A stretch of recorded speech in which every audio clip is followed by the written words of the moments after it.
A nightmare strikes, ripping a Dallas family apart. A father makes a desperate escape, while his wife and child are taken by a drug dealer. FBI agents race against time to find the hostages and their abductor. A trail of bodies litters the path to Gino Camacho.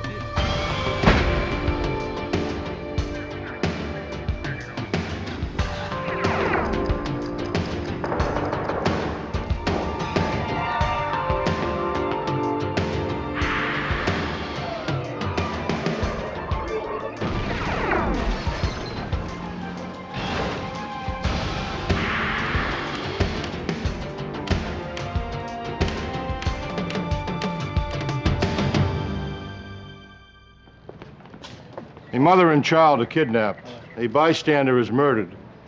Violence such as this shattered a quiet Texas neighborhood and exposed a drug cartel that flourished where it was least expected. I'm Jim Kallstrom, former head of the FBI's New York office. FBI field agents work to penetrate the secretive drug underworld, expose those involved, and crush the cartel.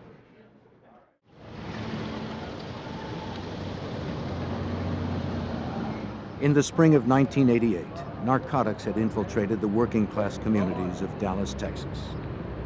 A rise in robberies and break-ins followed the drug trade. Some families retreated from the higher crime areas to the neighborhood of Pleasant Grove. Sam Wright, his 3-year-old son Andre, and his wife Evelyn Banks found refuge among the porch-lined streets. Here, residents looked out for one another. Then, early on May 20th, 1988, a gunshot shattered the morning silence. To the shock of one onlooker, 4 armed men emerged from the Wright house, dragging the family to a car.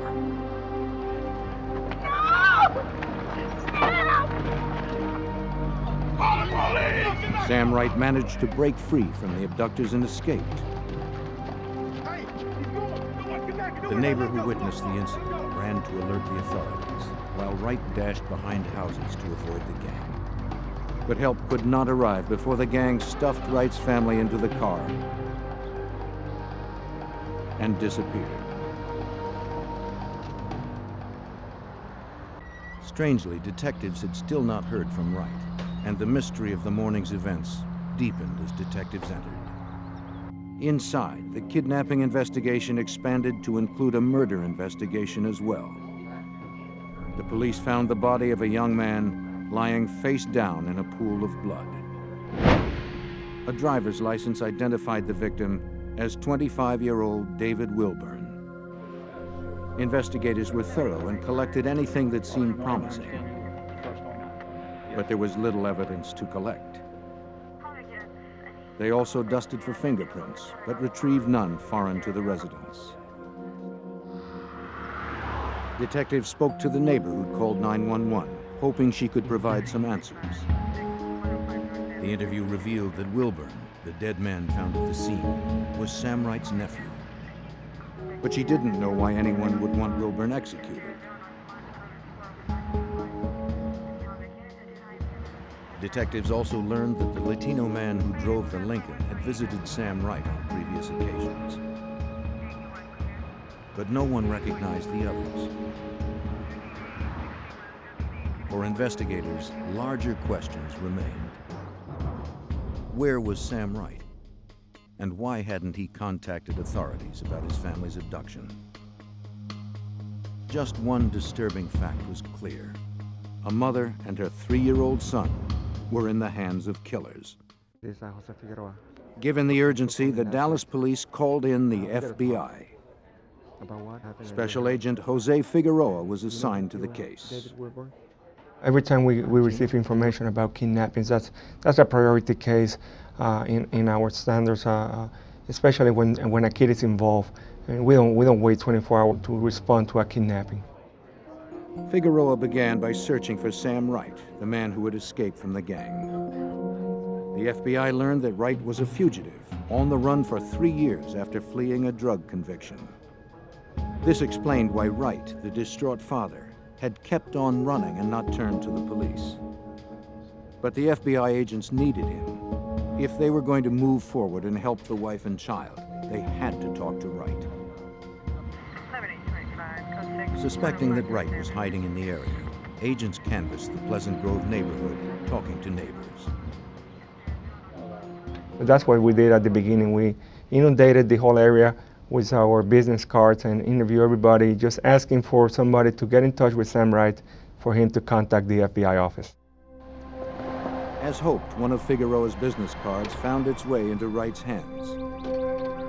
The panic-stricken father risked capture by calling the FBI. He asked for the only person who could help his family, Agent Figueroa. Tass Bailey worked with Jose Figueroa on the FBI Violent Crimes Unit in Dallas. Sam told Jose that the individual who committed this offense was a guy named Gino, and that was all that Sam knew him by, was Gino, but that he had been arrested several months before by the Mesquite Police Department for a murder committed down in the valley, the Rio Grande Valley. Sam Wright refused to come to the FBI office, but promised to call again. Until then, the agents had one lead, the name Gino. We went out to the Mesquite Police Department and met with Captain Larry Sprague. Larry told us, he said, "Oh, I know exactly who you're talking about. You're talking about Gino Camacho." 33-year-old Gino Camacho was a known drug runner whose large shipments of marijuana were distributed and protected by a small gang of thugs. He was also known to have a girlfriend named Wanda Jackson. On Sunday, May 22nd, just 2 days after the abduction, agents tracked down Wanda Jackson. They asked her about Gino Camacho's whereabouts, but she denied having any knowledge of where the suspect was. She claimed that she hadn't seen Gino in weeks. The agents left with the suspicion that she was lying.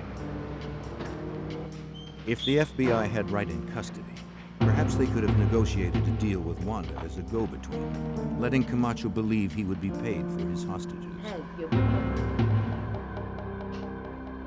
But the agents lacked the leverage that may have encouraged her to work with them. They needed to bring in Sam Wright. When Wright called the next day, they were ready with a tap and trace on the phone.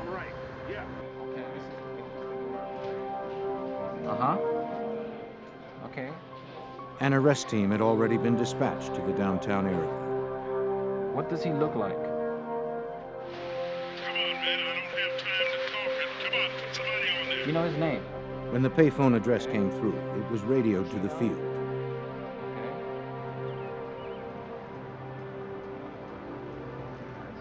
The agents found Wright still using the phone, but they did not move in immediately. Though desperate to find his family, Sam Wright was a convicted drug dealer, a fugitive from the law.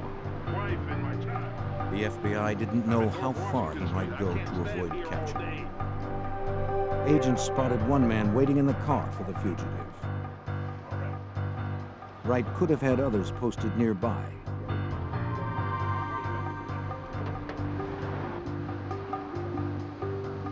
The agents wanted to reduce the risk of violent resistance by Wright and any of his associates. Okay, here we go.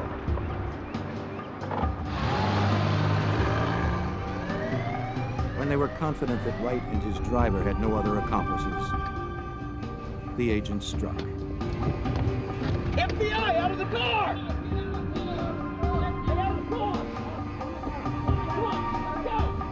Wright was arrested without incident on his outstanding warrant and taken into custody. Agents Bailey and Figueroa began the interrogation of the captured fugitive. What's your tie-in with Gino? I don't have a Wright described the events of May 20th, 1988. It was any family's worst nightmare. me. It's, I think I... On that day, Wright kept his young son, Andre, entertained. His wife, Evelyn, sat alone downstairs. They were in mourning. Wright's mother had recently passed away in Louisiana. He was expecting his nephew, David Wilburn, to arrive shortly and drive the family to the funeral. Wright watched for Wilburn's arrival since visitors did not have access to the front door. As a fugitive, Wright had installed burglar bars around the porch, thinking it would protect his family, both from the law and from his violent associates. But the bars could not withstand Gino Camacho's anger. Without warning, 4 men burst into the house brandishing automatic weapons. Sam Wright's past had caught up with him. The one he knew as Gino screamed that he wanted money that was owed him. Wright swore he didn't have it and pleaded for mercy. Gino's rage only escalated. At that moment, Wright's nephew, David Wilburn, arrived. He could not have come at a worse time. Though he was a large man, Gino's men quickly subdued him. Wright described his nephew as a gentle soul who never hurt anyone. Gino yelled that he meant business. To prove his point, he placed the muzzle of a .357 revolver to the back of Wilburn's head. A second later, a single shot brought instant death. Wright watched helplessly as the lifeless body of his nephew collapsed a few feet away. What's the number? Sam Wright desperately wanted to help authorities, but he swore he didn't have any more information that could assist the investigators in locating his family. While Wright remained in custody, the clock continued ticking for his wife and son. To expedite leads, Dallas police and the FBI orchestrated a media campaign. Area newspapers and television stations featured pictures of Camacho's face. The authorities requested that citizens come forward with any information as to the suspect's whereabouts.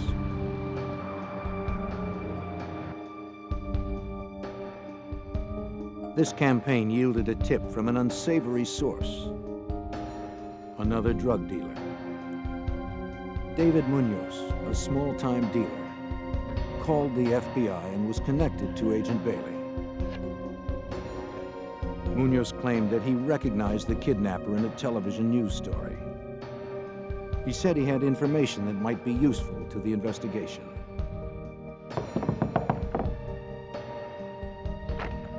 You call my office? Munoz What do arranged you to meet want? Bailey in his Dallas motel late at night. He told Bailey that he knew who Camacho's accomplices were. He even offered to turn Camacho over to the FBI as part of an unorthodox deal. I got something you want. What Munoz planned on doing was kind of taking over the collection of Camacho's drug debts and business dealings, and wanted us to kind of turn a blind eye towards this. We basically told him no deal. Because there was only a weak connection to the case, Bailey did not arrest Munoz. Nevertheless, the FBI agent managed to extract one key name from the opportunist: Eddie Blaine Cummings. On the street, Cummings was known as Fast Eddie. A background check revealed he had a criminal record and had spent time in jail with Gino Camacho. Cummings was currently on parole for possession of illegal weapons. Special Agent Figueroa now had two names: Gino Camacho and Fast Eddie, as he canvassed area nightclubs. Armed with photos of Camacho and Fast Eddie, Figueroa found a bar patron who had recently seen the pair come in. The patron had heard Fast Eddie talk about a lunch appointment the next day up in Lawton, Oklahoma, a 3-hour drive northwest of Dallas. An arrest team assembled in the parking lot of the Oklahoma restaurant on the morning of August 12, 1988. The plan was to wait until Fast Eddie exited the crowded restaurant to isolate him from bystanders. Investigators were poised to strike. Fast Eddie was their closest link to Camacho so far. When the door opened, the arrest team descended, nabbing Fast Eddie before he could flee.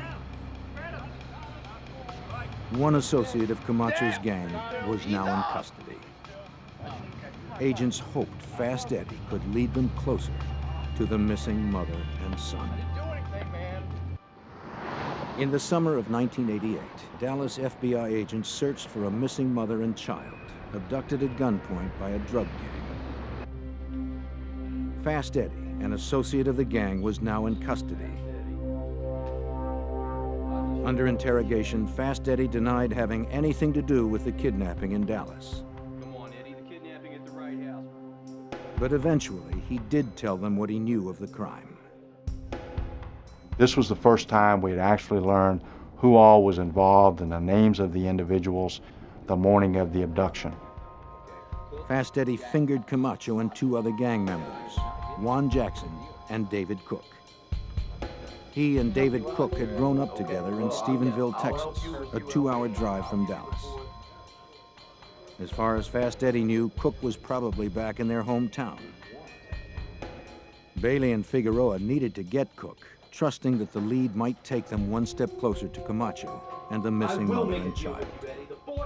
They sought a contact in Stephenville and found the name of Detective Don Miller. On August 15, 1988, Detective Don Miller called back Agent Bailey. Miller had found the suspect working at his family's convenience store. The detective would hold him until the agents arrived. You're waiting on you. Miller warned Cook that if he knew something, it would be best to cooperate with the FBI. Yeah, you boys. One can member come of the get gang that kidnapped Evelyn and Andre Banks was now in custody. The FBI was a step closer to Camacho and the missing pair. Agents rushed to Stephenville, hoping David Cook may lead them to Camacho and his hostages before time ran out for the mother and son. A couple of months ago. He had decided to help investigators with the case in the hopes of a lighter sentence. Over 2 days of interrogation, Cook detailed his version of the events of May 20th, 1988. On the morning of the assault, Camacho picked up Cook and two more associates. He said they were going to collect a debt. Camacho had given Sam Wright $20,000 worth of marijuana to deal, but Wright had claimed it was stolen. Camacho swore he'd get his money back. Gang member Juan Jackson opened up a bag and started passing out guns. The arsenal included submachine guns and the .357 pistol. Camacho sent another gang member, Larry Merrill, around back to cut the phone line. No one was going to call for help. Juan Jackson cut through the padlocked burglar bars, while David Cook and Camacho kept watch.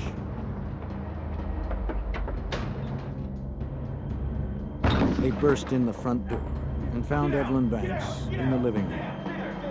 Camacho had his men sweep the house, guns drawn. Where's my money? Where's my money? Where's my 20 grand? Downstairs. Move. I want my money. I want it now. I'm not leaving this house without it. I'm not leaving here without my money. You understand me? The gang corralled the terrified family into the living room as Camacho's fury rose. He said that if the family didn't cooperate, they would die. Camacho told him to put the baby on the sofa next to his mother, and that if the baby moved or caused any problems, to shoot him.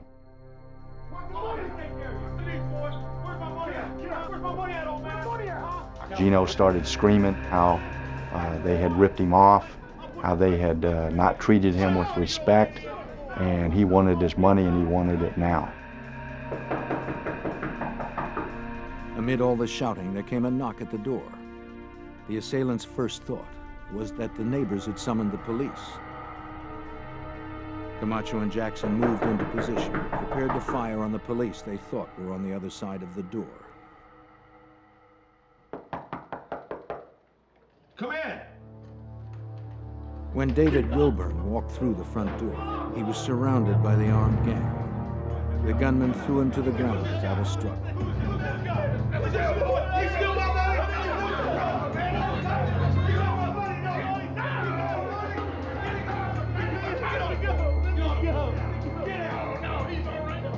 Camacho ordered Jackson to shoot him. But when he hesitated, Camacho turned to Cook.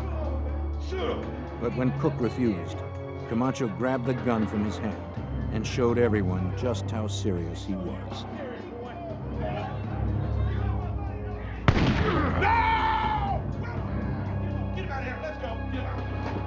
Camacho yelled that no one was going to show him disrespect anymore. Grab my gun and he just blows the guy away. Under intense questioning, Cook never wavered on the facts, including that Camacho was the shooter. His story matched Sam Wright's version. After they left the house, Camacho remained furious that Wright had escaped. But the gang didn't give chase. They knew the police would soon be summoned in force to the Pleasant Grove neighborhood. Instead, Camacho ordered them all to Cook's apartment, where he could decide their next move. Camacho figured they could lay low there with the hostages.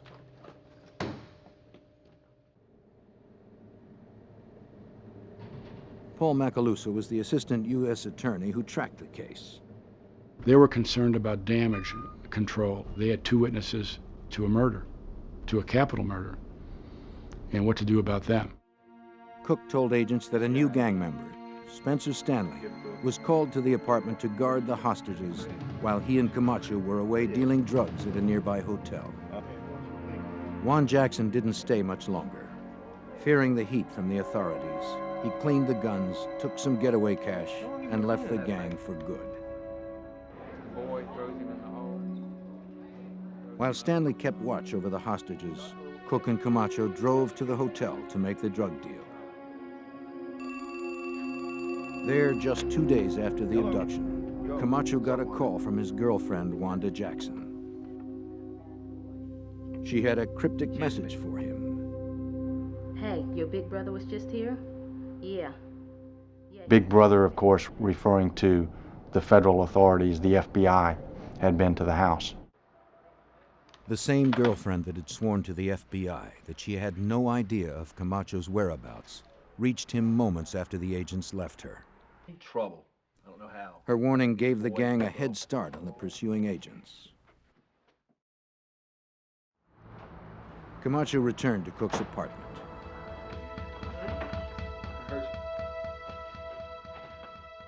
He told Evelyn that he wasn't angry with her, only with her husband over the money. I'm not after you. He said he would release her and Andre if she promised not to go to the authorities. Old man owed me the money. She Throw agreed. you around the way I did.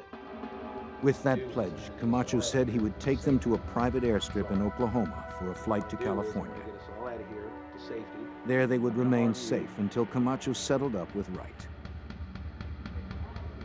At the end of a grueling interrogation session, Cook told agents that Evelyn and Andre never made it to California. There was no plane for them to board.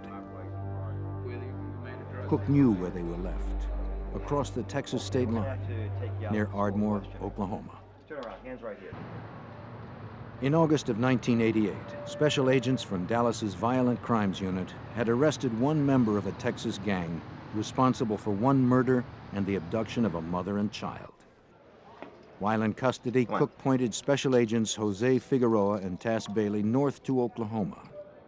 It was the next stepping stone towards their ultimate goal: finding Evelyn and Andre Banks and their abductor, Gino Camacho.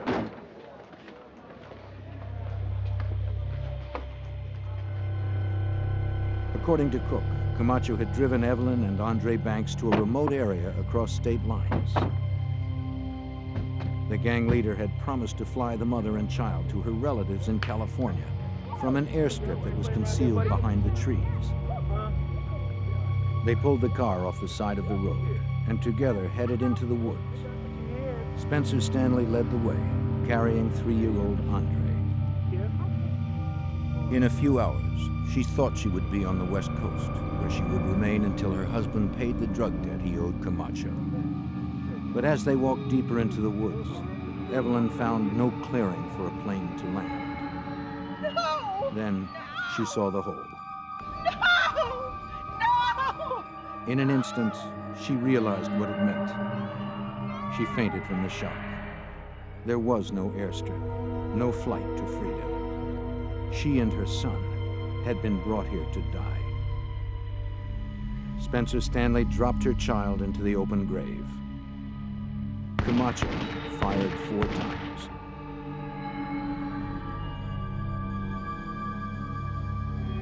Then they threw Evelyn in on top of her son and shot her as well. Evelyn Banks and her 3-year-old son Andre died on May 23, 1988. This was the grisly scene that David Cook told agents he was leading them to. The agents had just about reached their frustration point when Cook at last recognized the area. The search for Camacho's victims began in the punishing heat of late summer. The federal kidnapping case had escalated into a homicide case as well. Camacho had now killed 3 people. But if the agents wanted to prove their case against the killer, they had to find the bodies. To pinpoint the burial site, the agents began a line search through the trees. And as we walked in behind those cedar trees, you could see a depression in the ground where someone had dug. All the sod had been torn off. When investigators reached the site, 3 months had passed since the murders.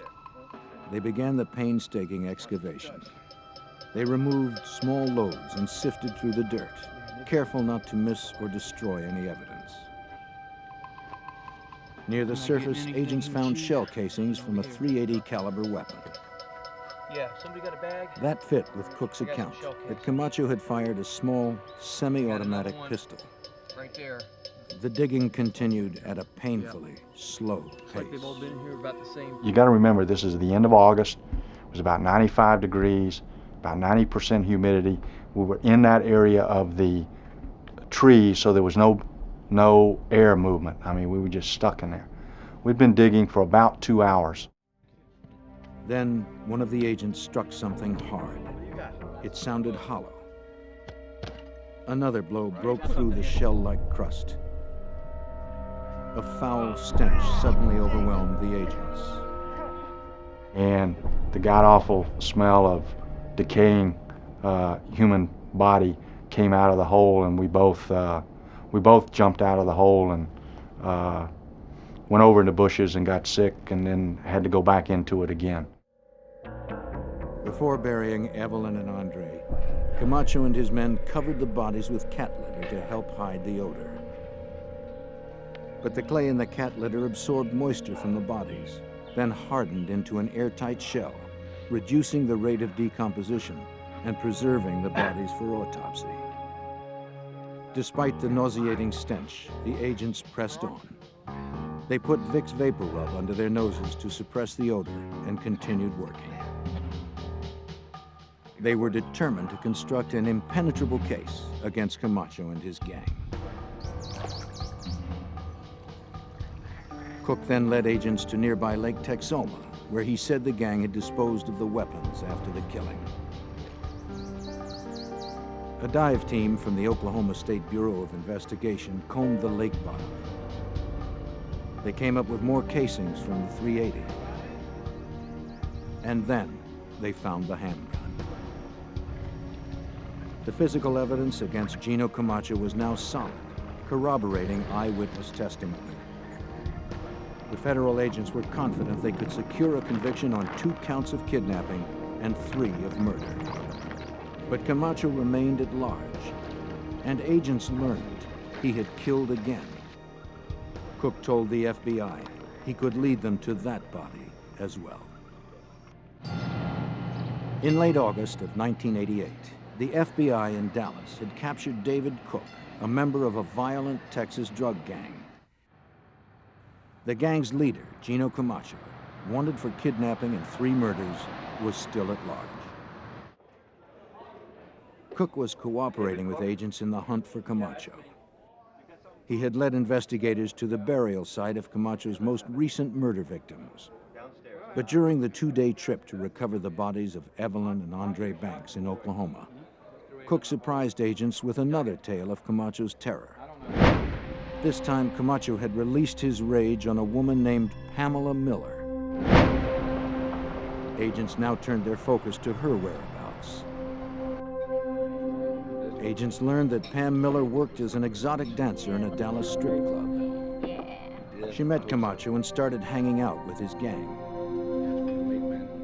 Cook told agents that he and Miller joined Camacho one night in June of 1988. So you're off with all set and still looking for. It had been just 3 weeks since Camacho had shot and killed 3 people, but he had risked a trip to Dallas to arrange another drug deal. Only about 5 minutes, all right. The buyer showed up at a hotel bar and began negotiating. Take care of him. Yeah. But Pam interrupted the transaction. Upstairs. Pam Miller recognized the purchaser as somebody who came into the club where she had danced, and she recognized him and she told him so. I know you, you came into the club. Well, not surprisingly, this had a chilling effect on the transaction. You sure? The buyer skipped out. The deal was dead. You have any idea what you just did? I know him from where I danced at. You do? Camacho became furious at Pam for messing up the drug deal, and Cook and Pam and Camacho walked out of the hotel. As soon as they got in the car, Camacho started beating Pamela. Pamela then made some comments to Camacho attacking his manhood, which only infuriated him more. Yes. Huh? Yes, you did. You lost me. As they drove, Camacho's rage boiled over. Cook and Stanley had seen the results of his temper before. They knew where it could lead. Yet they were too intimidated to speak up. Camacho's brutal beating didn't stop until Miller had lost consciousness. Stop the car. Still enraged, Camacho ordered Cook to stop the car.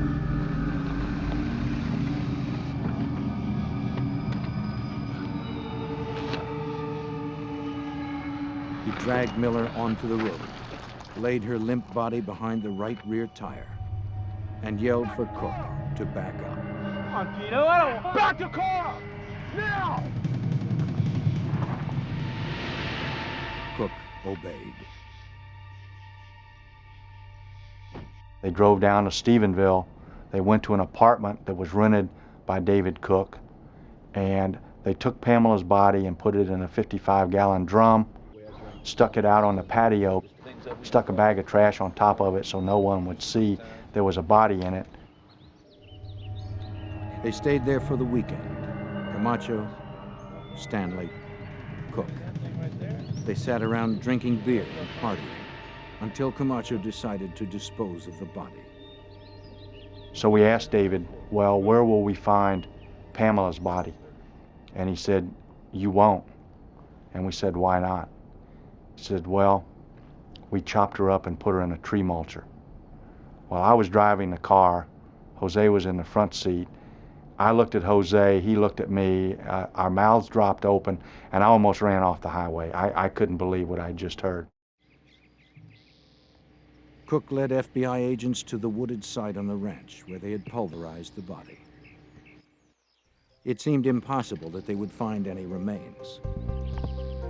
Not only would the shredder have pulped the body, but it was now some 2 months after the insidious act. It was likely that the hot Texas sun had decayed the remains even further. Despite the odds, agents set out to recover what they could. From Cook's account, the agents figured out the shredder's discharge path. They set up a grid system and began meticulously scouring the scene. The process took hours, but the hard work yielded dividends.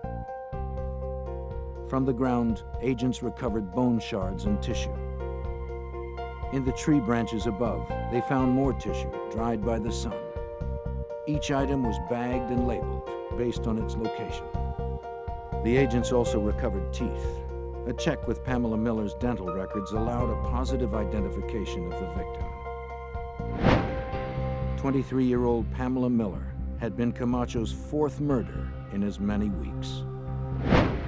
Yet her murderer was still at large, and every day he remained free, Camacho posed a threat to anyone that crossed his path. But a major break in the case soon followed when the family of Spencer Stanley, the gang member who had helped Camacho kill 3 victims, contacted the FBI. They tipped the agents off that Stanley was hiding in a trailer park in Huntsville, Alabama. Stanley told investigators that he had thrown the .357 Camacho used to kill David Wilburn into Lake Ray Hubbard near Dallas. An FBI dive team searched the bottom of the Texas lake.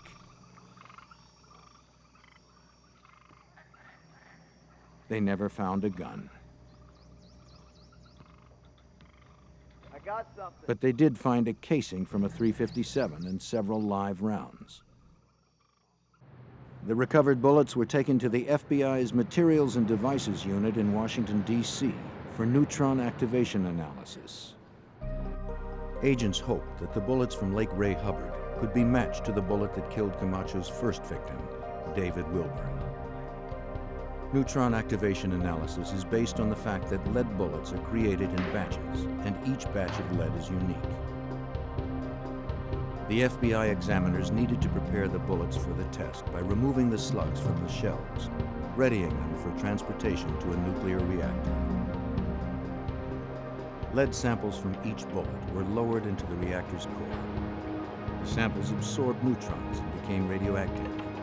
The radioactivity was measured and gave a precise reading of the chemical elements found in the lead, a radioactive signature.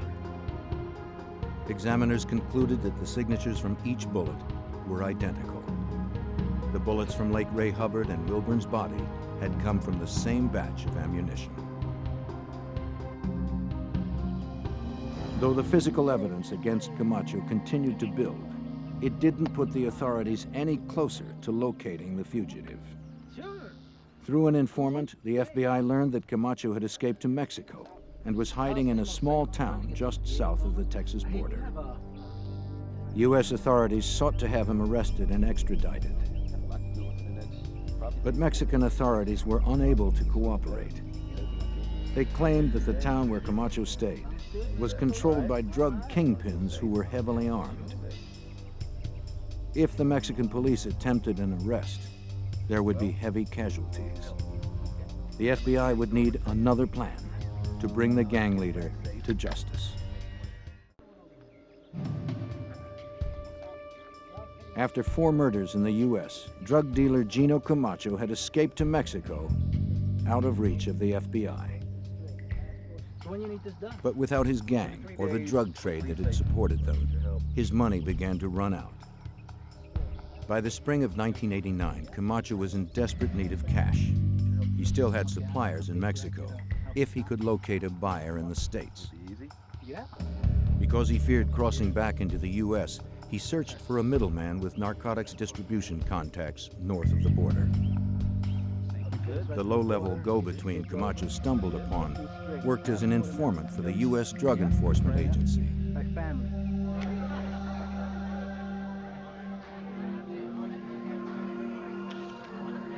The informant reported to his DEA handler that a man named Gino wanted to set up a drug deal. DEA agent John Lunt was based in Fort Worth, Texas. He was aware that Gino Camacho was wanted by the FBI. What you got for me? Suspecting that this Gino was Gino Camacho, Lunt told his informant that he wanted to go ahead with the deal.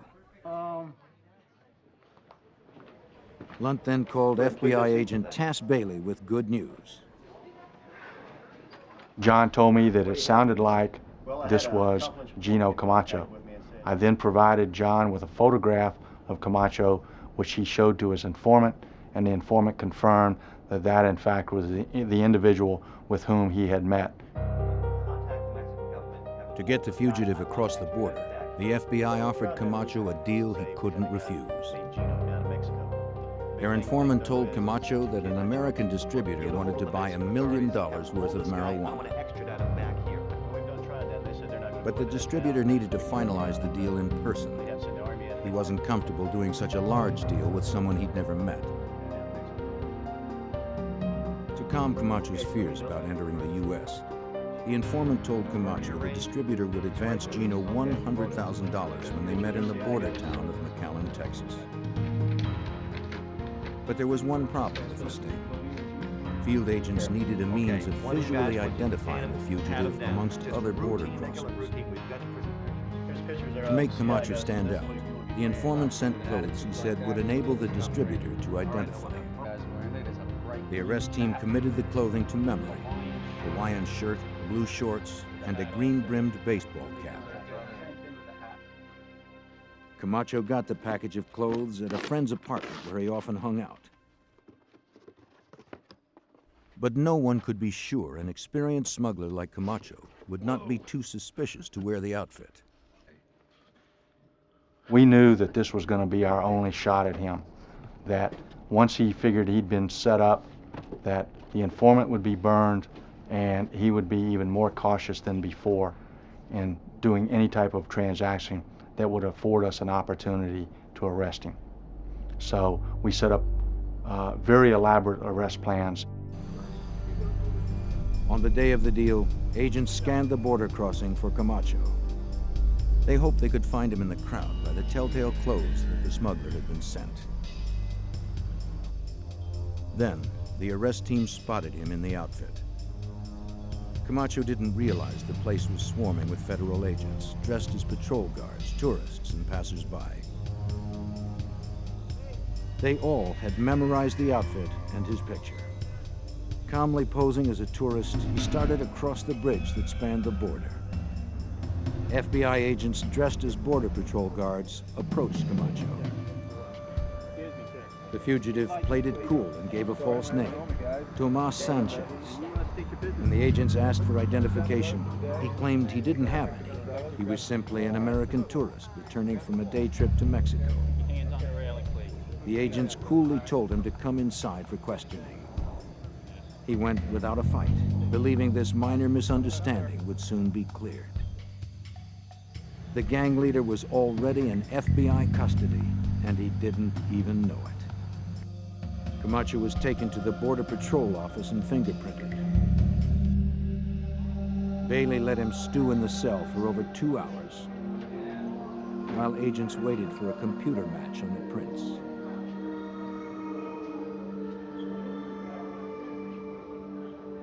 Camacho didn't break his silence. I addressed him as Tomas Sanchez, and he acknowledged that, and I says, well, we have taken your fingerprints, we have run them through the computer at the FBI in Washington, D.C., and the computer says that you're not Tomas Sanchez, you're in fact Gino Camacho. And he said, well, if that's what the computer says, it must be so. But Camacho denied knowing anything about the murders. To the end, he never admitted any involvement in the kidnapping and murders. He claimed the FBI had framed him for the crimes. The arrest of Gino Camacho made page one news across the Southwest. From the border, he was moved to a cell in Dallas County and charged with firearms violations, kidnapping, conspiracy, and capital murder. Camacho and the rest of his gang were prosecuted by the authorities. David Cook received 24 years for his part in the murders and kidnapping. Spencer Stanley got a life sentence for the 3 murders he helped carry out. Juan Jackson earned a life sentence for his involvement. Fast Eddie Cummings and Larry Merrill got 8 years each. Sam Wright had to serve his prior drug sentence, as well as additional time for fugitive flight. But for Camacho himself, state prosecutors sought the death penalty. For the state of Texas to put a man to death, the prosecution must prove more than premeditation. It must show the accused remains a threat to society. For this reason, Camacho was tried on the state murder charge first. Otherwise, a conviction on the federal charges would have sent Camacho to prison, where any threat he posed to society would have been removed. In separate trials, Gino Camacho was found guilty for murder and kidnapping. The sentence was carried out 10 years after the deaths of Andre and Evelyn Banks and Pamela Miller. On August 26, 1998, the state of Texas executed Gino Camacho by lethal injection.